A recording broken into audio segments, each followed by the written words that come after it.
ആത്മവും ബ്രഹ്മവും സമന്വയിക്കുമ്പോൾ അല്ലെങ്കിൽ കൂടിച്ചേരുമ്പോൾ ദൈവമെന്ന സങ്കല്പത്തിലേക്ക് എത്താൻ കഴിയുമെന്ന് ലോകത്തുള്ള ഒട്ടനവധി മനുഷ്യർ വിശ്വസിച്ചു പോരുന്നു.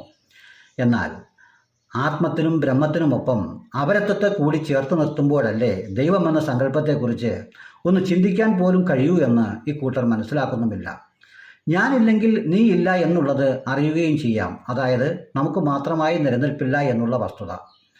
അപ്പോൾ പിന്നെ എങ്ങനെയാണ് അപരത്വത്തെ ചേർത്ത് നിർത്താതെ നമുക്ക് മുമ്പോട്ട് പോകുവാൻ കഴിയുക?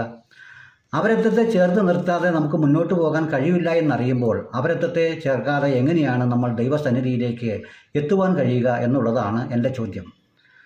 ഭഗവാൻ തൃക്കണ്ണ് കൊണ്ട് എല്ലാവരെയും കാണുന്നു എന്ന് നമ്മൾ പറയുന്നു. എന്നാൽ നമ്മുടെ തൃക്കണ്ണ് കൊണ്ട് നമ്മൾ എവിടേക്കാണ് നോക്കുന്നത്? നമ്മുടെ തൃക്കണ്ണ് അന്യരുടെ പോക്കറ്റിലാണ്. അവിടെ നമ്മൾ അപരനെ അല്ലെങ്കിൽ അന്യരെ ചേർത്ത് നിർത്തുന്നു. എന്ത് വിരോധാഭാസമാണ് കാര്യങ്ങൾ!